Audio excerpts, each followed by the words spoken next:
America চীনের সাথে উত্তেজনার মধ্যেই গোপনভাবে রুজভেল্ট রোডস নৌঘাঁটিতে শক্তি প্রদর্শন শুরু করেছে। সামরিক বিশ্লেষকরা বলছেন এটি শুধুমাত্র শক্তি প্রদর্শনের জন্য নয়, বরং চীনের প্রতি একটি স্পষ্ট সতর্কবার্তা হিসেবেও বিবেচিত হচ্ছে।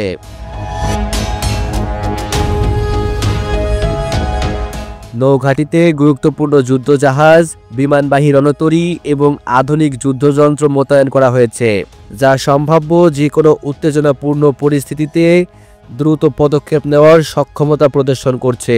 নৌঘাঁটির ঊর্ধ্বতন কর্মকর্তা জানিয়েছেন, সামরিক মহড়ার মূল লক্ষ্য হচ্ছে যুদ্ধ ক্ষমতা পরীক্ষা করা এবং সৈন্যদের প্রস্তুতি যাচাই করা। বিশ্লেষকরা বলছেন, চীনের সামরিক সম্প্রসারণ এবং দক্ষিণ চীন সাগরে সামরিক উপস্থিতি বৃদ্ধির প্রেক্ষাপটে আমেরিকার এই পদক্ষেপ একটি কৌশলগত পদক্ষেপ। তারা মনে করছেন এটি চীনের প্রতি রাজনৈতিক ও সামরিক চাপ সৃষ্টি করার পাশাপাশি যুক্তরাষ্ট্রের আঞ্চলিক ক্ষমতার প্রতিফলন। স্থানীয় সংবাদ মাধ্যম জানাচ্ছে, রুজভেল্ট রোডস নৌকা ঘাঁটিতে চলমান মহড়া এবং শক্তি প্রদর্শন নিয়ে বিভিন্ন দেশ আগ্রহী দৃষ্টিতে পর্যবেক্ষণ করছে। বিশেষ করে দক্ষিণ চীন সাগর সংলগ্ন দেশগুলো এই পরিস্থিতি তৎপর নজর রাখছে।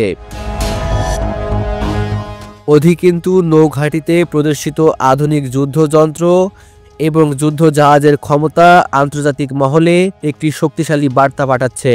এটি চীনের প্রতি একটি কূটনৈতিক বার্তা হিসেবেও ধরা হচ্ছে। যুক্তরাষ্ট্র কোনো প্রকার আগ্রাসন বা আঞ্চলিক হুমকির বিরুদ্ধে দৃঢ়ভাবে প্রতিক্রিয়া জানাতে প্রস্তুত। বিশেষজ্ঞরা বলছেন, এমন পদক্ষেপের ফলে চীনের সামরিক কর্মকাণ্ডের ওপর প্রতিরোধের পাশাপাশি আন্তর্জাতিক সহযোগিতা ও প্রতি সামরিক কৌশলও জোরদার হতে পারে।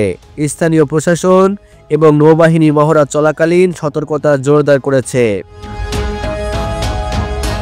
বিশ্লেষকরা মনে করাচ্ছেন, সামরিক প্রস্তুতি এবং শক্তি প্রদর্শন কেবল একটি প্রদর্শনী নয়, এটি যুক্তরাষ্ট্রের আঞ্চলিক প্রভাব এবং নিরাপত্তা নীতি কার্যকর করার অংশ। সাম্প্রতিক এই কৌশলগত পদক্ষেপ চীনের সঙ্গে উত্তেজনা আরও তীব্র করতে পারে। বিশ্লেষকরা সতর্ক করে বলছেন, দক্ষিণ চীন সাগরে এবং এশিয়া প্যাসিফিক অঞ্চলে উত্তেজনার মাত্রা বৃদ্ধির কারণে আন্তর্জাতিক মনিটরিং এবং কূটনৈতিক পদক্ষেপ গ্রহণ এখন আরও জরুরি হয়ে পড়েছে। এ ধরনের প্রস্তুতি এবং মহড়া ভবিষ্যতে সম্ভাব্য সংঘাত রোধে গুরুত্বপূর্ণ ভূমিকা পালন করবে বলে তারা মনে করছেন।